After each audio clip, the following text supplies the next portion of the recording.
আজকে আমার কাজের মাধ্যম দিয়ে শ্রীরামকৃষ্ণের ইসলাম ধর্ম সাধন ও ভৈরবী ব্রাহ্মণীর শেষ কথা সম্পর্কে কিছু বলবো। তো বলতে গিয়ে যদি ভুল ত্রুটি হয় ক্ষমা করে দেবেন একটু। তো ঠাকুরের শরীর পূর্বোক্ত কারণে ব্যতিগ্রস্ত হলেও তার দেহবোধ বিবর্জিত মন এখন যে কি অপূর্ব শান্তিতে ও নিরবচ্ছিন্ন আনন্দে অবস্থান করত তা বলবার নয়। ঠাকুর বলতেন এই কালে তার নিকট সাধক শ্রেণী পরমহংস সকলের আগমন হয়েছিল এবং নেতি নেতি অস্থি ভাতি প্রিয় অয়মাত্মা ব্রহ্ম প্রভৃতি বেদান্ত আর কি প্রসিদ্ধ তত্ত্বসমূহের বিচার ধ্বনিতে তার বাসগৃহ সবসময় মুখরিত হয়ে থাকতো। এই সকল তত্ত্বসমূহের বিচারকালে তার এটাও মনে হয়েছিল যে তিনি এই কালেই যে তিনি মানে রামকৃষ্ণর যে দেহ ধারণ করে এসেছেন সেটা মানুষ কল্যাণের জন্যই এসেছেন। আগে তিনি শ্রীরাম এবং শ্রীকৃষ্ণ রূপে আবির্ভূত হয়ে লোক সাধন করেছিলেন। তিনি বর্তমানকালে পুনরায় শরীর পরিপূর্বক শ্রীরামকৃষ্ণ রূপে আবির্ভূত হয়েছেন। তো এটা যদি আরও অদ্বৈত বিজ্ঞানে প্রতিষ্ঠিত হয়ে যদি ঠাকুরের মন এখন কীরূপ উদার ভাবাপন্ন হয়েছিল তা এই কালের একটি ঘটনায় স্পষ্ট বুঝতে পারা যায়।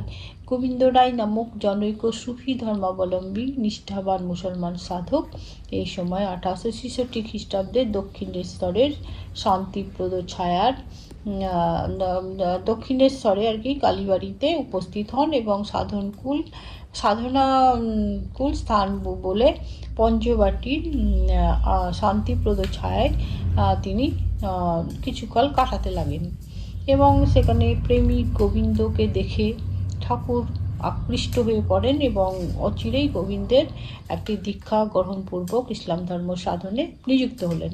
ঠাকুর উক্ত সাধনকালে মথুরানাথের কুঠিতেই বাস করতেন। মথুরানাথ এক মুসলমান পাচক এনে তার নির্দেশে এক ব্রাহ্মণের দ্বারা মুসলমানদিগের প্রণালীতে খাদ্য সকল রন্ধন করে ঠাকুরকে খেতে দিতেন। ঠাকুর বলতেন, ওই সময়ে আল্লাহ মন্ত্র জপ করতাম এবং হিন্দু ভাব মন থেকে একেবারেই তার লুপ্ত হয়ে গেছিল এবং দেবদেবীকে প্রণাম করা তো দূরে থাক, দর্শন পর্যন্ত করতে মন চাইতো না।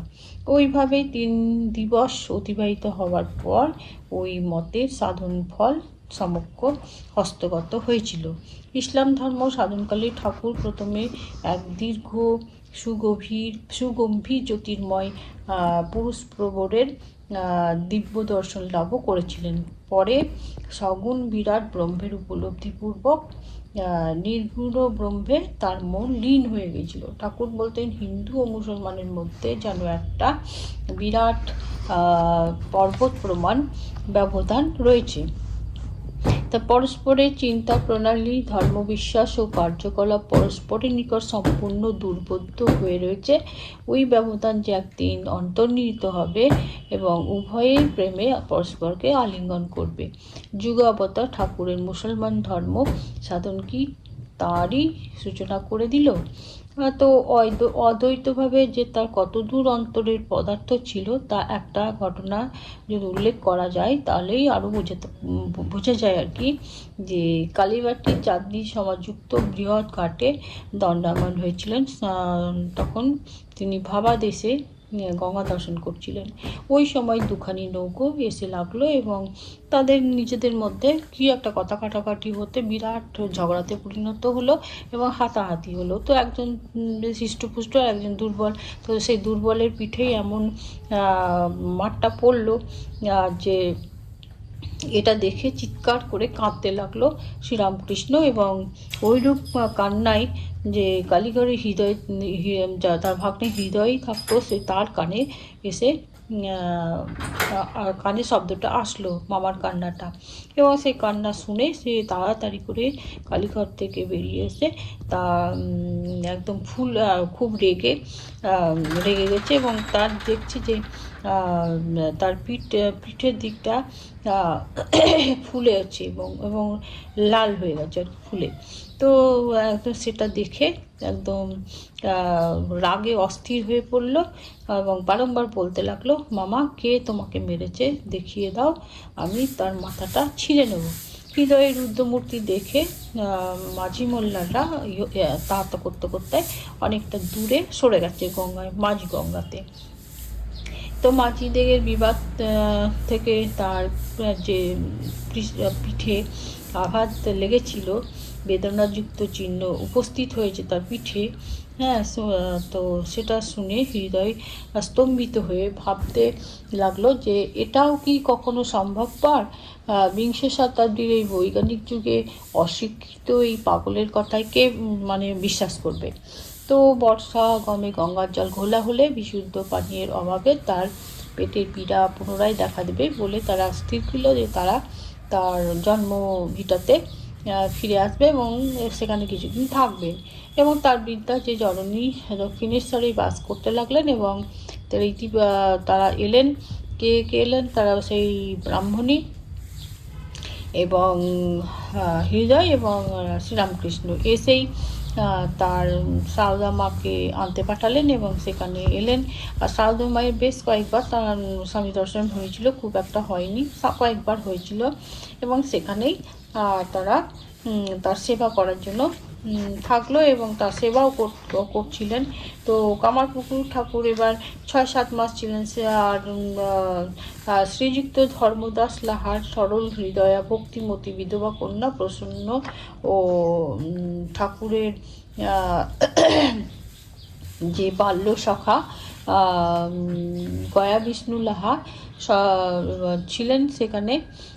তো ঠাকুরের ভিক্ষামাতা, কামার কন্যা, ধনী প্রমুখ প্রায় সর্বক্ষণ তার নিকটে উপস্থিত থাকতেন এবং সব বিষয় গৃহকর্মের রোধে যা ঐরূপ করতে পারতেন না। কি বলবো, তারা সকল সময় এবং অবসর পাইলেই তারা সেখানে এসে উপস্থিত হতেন এবং ঠাকুর যে কৌতুক হাস্য পরিহাসের ভিতর দিয়ে সকলকে ঈশ্বরের উপর নির্ভরশীল হতে শিক্ষা দিতেন। কামারপুকুরে এসে ঠাকুর এই সময়ে একটা সুমহৎ কর্তব্য পালনে যত্নবান হলেন এবং নিজ পত্নী তার নিকট আসা যে তা উদাসীন থাকলেও যখন তিনি তার সেবা করতে কামারপুকুরে এসে উপস্থিত হলেন, ঠাকুর তখন তাকে শিক্ষা দীক্ষা এবং প্রধানপূর্বক তার কল্যাণ সাধনে তৎপর হলেন। এবং স্ত্রীর নিকট থাকলেও যার ত্যাগ, বৈরাগ্য এবং হ্যাঁ, আর একটা কথা বলতে ভুলে গেছিলাম, যে যখন ঠাকুরকে বিবাহিত জেনে শ্রীমদাচার্য তোতাপুরী তাকে এক সময় বলেছিলেন যে স্ত্রী নিকটে থাকলে যার ত্যাগ, বৈরাগ্য, বিবেক, বিজ্ঞান সর্বতোভাবে অক্ষুণ্ণ থাকে, সেই ব্যক্তি ব্রহ্মে যথার্থ প্রতিষ্ঠিত হয়েছে এবং স্ত্রী ও পুরুষ উভয়কেই যিনি সমভাবে আত্মা বলিয়া সর্বক্ষণ দৃষ্টি তদনুরূপ ব্যবহার করতে পারেন, তারাই যথার্থ ব্রহ্মবিজ্ঞান লাভ করেছে। তো শ্রীমদ তোতার পূর্বোক্ত কথা ঠাকুরের স্মরণ পথে উদিত হয়ে তাকে বহুকালব্যাপী সাধনলব্ধ নিজ বিজ্ঞানের পরীক্ষায় এবং নিজ পত্নীর কল্যাণ সাধনে নিযুক্ত করেছিলেন। তো পত্নীর প্রতি কর্তব্য পালনে অগ্রসর ঠাকুরকে ভৈরবী ব্রাহ্মণী অনেক সময় বুঝতে পারতেন না। তাঁর মনে হতো ঠাকুর নিজ পত্নীর সহিত ঐরূপ ঘনিষ্ঠভাবে মিলিত হলে তার ব্রহ্মচর্যের হানি হবে। ঠাকুর কিন্তু ব্রাহ্মণীর উপদেশ রক্ষা করে চলতে পারেন না। ওই ঘটনায় তার অভিমান প্রতিহত হয়ে ক্রমে অহংকারী পরিণত হয়েছিল এবং কিছুকালের জন্য ঠাকুরের প্রতি শ্রদ্ধাহীন হয়েছিলেন। সামান্য কারণে এবং সময়ে সময়ে বিনা কারণে তিনি বাটির স্ত্রীলোক যারা ছিল তাদের উপর অসন্তুষ্ট হয়ে তিরস্কার করে বসতেন। ঠাকুর কিন্তু তার ঐরূপ কথা বা অন্যায় অত্যাচারে অবিচলিত তাকে পূর্বের ন্যায় ভক্তি শ্রদ্ধা করতে বিরত হন নাই। তার নির্দেশে শ্রীমতী মাতা ঠাকুরানী কিন্তু তাকে সবসময় সেবাই করেছেন, তার কোনো কথাতে তিনি প্রতিবাদ করতেন না। তো একদিন ব্রাহ্মণী ওখান থেকে বিদায় নিল এবং লাস্টে হৃদয়ের সঙ্গে গণ্ডগোল হওয়াতে তিনি একটা বিবাদ তৈরি হলো এবং শান্তিপূর্ণভাবে সেটা মিটেও গেল এবং পরে তিনি ভুল বুঝতে পারলেন এবং সেখান থেকে ব্রাহ্মণী কাশীর দিকে রওনা হলেন। এই ছিল আমার আজকের গল্প। তো এরপরে কি কাজ আছে সেটা আমি দেখি।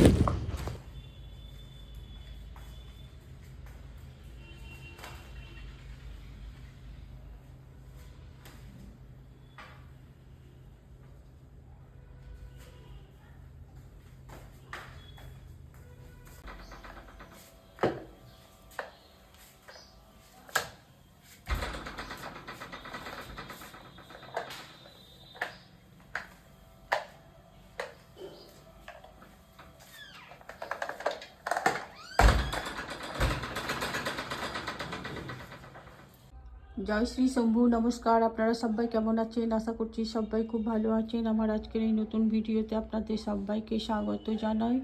এখন সকাল 10:51। তো আমার পুজো কমপ্লিট হলো, এখন রান্না করব, তারপর আপনাদের সঙ্গে দুপুরে শেয়ার করব সব। এই যে পালং শাক রান্না করব। তো পালং শাক কেটে ধুয়ে রেখেছি, আর এদিকে আলু কেটে রেখেছি, আলু দেবোতে। আর বেগুন কেটে ধুয়ে নুন হলুদ মাখিয়ে রেখেছি। বেগুনটা আগে ভেজে নেবো, তারপরে দেবো শাকের মধ্যে। তো এই যে মটরশুঁটিও ছাড়িয়ে রেখেছি। তো এই হচ্ছে আমার আজকের এখনকার রান্না। তারপর আর কি রান্না করব দেখি। শুভ দুপুর বন্ধুরা, এখন বাজে 1:51। তো ভাত নিয়ে নিয়েছি। আজকের মেনু হচ্ছে পালং শাক, আলু দিয়ে তরকারি আর মটরশুঁটি দিয়েছি। আর এইদিকে টমেটো, দেশি বেগুন আর আলু দিয়ে টক, আর ভাজা মশলা গুঁড়ো আর মেথি মৌরি আর জিরে ভাজা দিয়ে টক বানিয়েছি। আর কালকের এই যে পনিরের তরকারি আছে, পনির, আলু, মটরশুঁটি, গাজর আর বিনস। তো এই হচ্ছে আজকের আমার দুপুরের মেনু। আপনারাও খান, আমিও খাই, আশা করছি অনেকেরই খাওয়া হয়ে গেছে। আমি একটু লেটেই খাই, লেটে ব্রেকফাস্ট খাই বলে যখন খিদে পাই তখনই খাই। তো এই আমার মোটাকে দিলাম, আমার মোটা খাওয়াও হয়ে গেছে, যে খেয়ে এখন বাইরে গেছে ঘুমতি করতে। বেশ, এখন আমি খাই, আপনারাও খান। সবাইকে আবার শুভ দুপুর জানাচ্ছি। শুভ সন্ধ্যা বন্ধুরা, এখন বাজে 7টা। তো আমি চা নিয়ে নিয়েছি। এই যে আমার ছেলেকে চা দিয়ে দিয়েছি, র চা। আর আমার নিয়ে নিয়েছি মুড়ি। তো চায়ের পরিমাণটা অনেকটাই বেশি, তো এটা এই গ্লাসে নিয়ে নিয়েছি। এতে আমি মুড়ির সঙ্গে ঢেলে খাবো। একটু ঠান্ডা হলে ভালো লাগবে, কারণ না খুব গরম আছে, ফুটন্ত চা। তো এই চা মুড়ি খেতে কার কার ভালো লাগে, চায়ে মুড়িতে চা ঢেলে আর কি, কমেন্ট করবেন। আমি তো খুব ভালোবাসি। ছোটোবেলায় মাঝে মাঝে যখন মনে পড়ে এরকম তেল মাখিয়ে নিই মুড়িতে দিয়ে। চাটা খুবই গরম, এখন দিলে চুপসে যাবে মুড়িগুলো, আর মুখে তুলতেও পারবো না। তো ঠিক খাবার মতো যখন থাকবে চাটা, তখন মুড়িতে ঢেলে দেবো, দিয়ে খাবো। এটার কথা শুনে বলতে গিয়ে একটা কথা মনে পড়ে যায়। একবার নলহাটিতে আমার মাসি চাকরি করতো ওখানে। তো হসপিটালের সিস্টার ছিল, মাসির সঙ্গে ঘুরতে গেছি এক ডাক্তারের বাড়ি। তো ওনার মিসেস আমাদের চা দিয়েছেন, বিস্কুট। তো দেখলাম মুড়িতে আমরা ঢুকছি, তখন দেখছি মুড়ির মধ্যে চা ঢেলে নিয়ে চা মুড়ি খাচ্ছে। তো দেখে আমার মনে পড়ে গেল, আমরাও তো খাই এরকম চা মুড়ি, মানে অনেকেরই প্রিয় আর কি, পছন্দ, তাই কথাটা বললাম আর কি। আবার অনেকের পছন্দ নয়, তো আমার তো খুবই ভালো লাগে চা মুড়ি, দুধ মুড়ি চা এরকম। তো এখন আমি খাবো, চাটা ঠান্ডা হয়ে যাচ্ছে এবার। তো চা খাই। সবাইকে শুভ সন্ধ্যা জানাচ্ছি। এখন চললাম রাস্তায় খেতে।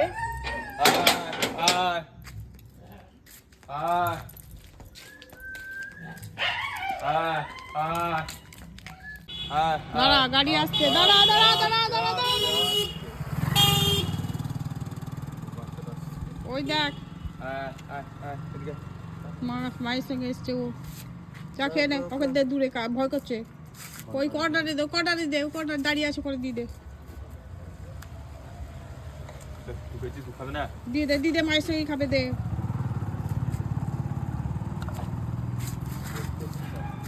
ওকে বারে বারে দিস না, আরো সবাইকে দিবি। এখন সব ঘুমোচ্ছে কোথাও, গুটি সুটি হয়ে। মারবে ওখানে, খা ওখানে খাও।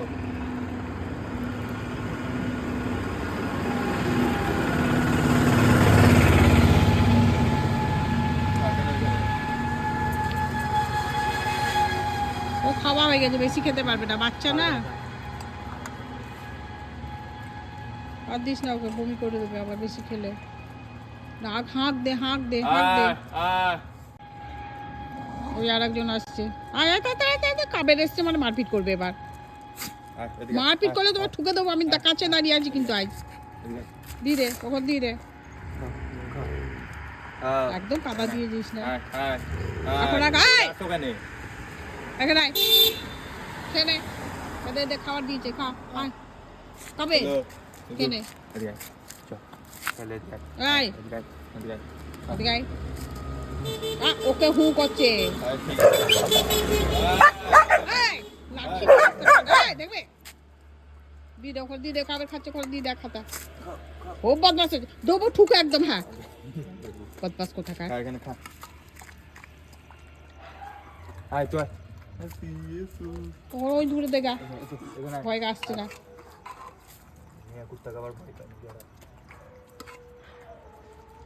ওই দেখ খাবারটা খেয়ে নিচ্ছে। দে দে ওকে, দে কাবেরকে দে খাতা। দাঁড়াও কেন, আরো তো আসবে, কালো টো যদি আসে তোমার তাড়াহুড়ো কি আছে? অত তাড়াহুড়ো দেখাবা না একদম। বাবা ঘুমো যাচ্ছে তা কে যায় করে।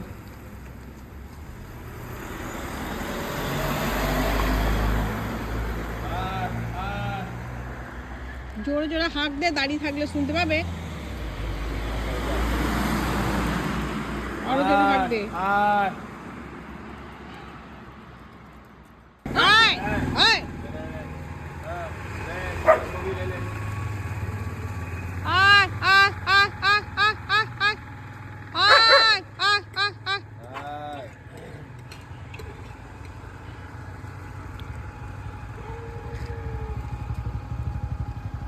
কত খাবি? আর কত খায়? আর কত খায়? ওদের খেতে দেয়, আমাদের খেতে দেয়। কত খায়? আজকাল আসবে না, গুটি সুটি হয়ে কোথাও সব ঢুকে আছে। 1 2 3 4 5টা এসছে আজকে।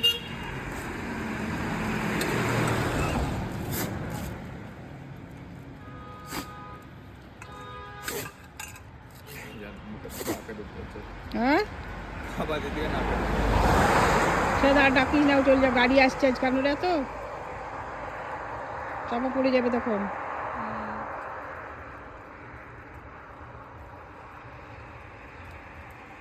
যা চলে যা, তাড়াতাড়ি যা, তাড়াতাড়ি যা, ওই যে পুচকিটা আসছে। যা দিয়ে আয়, পারে দিয়ে আয়, চাপা পড়ে যাবে। ওইদিকে তো আবার গাড়ি আসছে, লরি আসছে, ওখানে দিয়ে আয় গা। আর একটা গাড়ি আসছে 4 চাকা, যা দিয়ে আয় গা, দিয়ে আয় গা, দিয়ে আয় গা, ছেড়ে দিয়ে আয়। এ যা পালা, ও ছেড়ে দিয়ে দি, পালিয়ে আয় সোজা, আর তাকাইস না।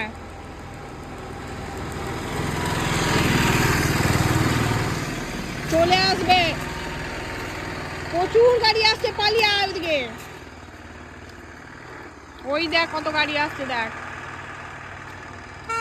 চ আর বস ले जा থাকলেই চলে আসবে, থাক।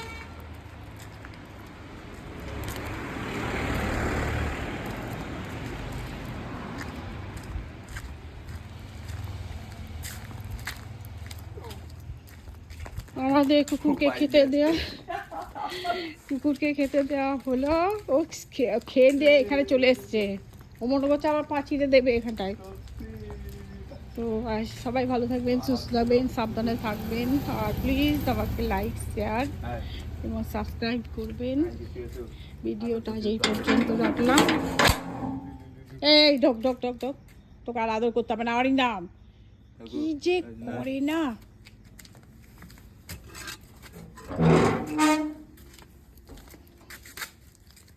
লাগা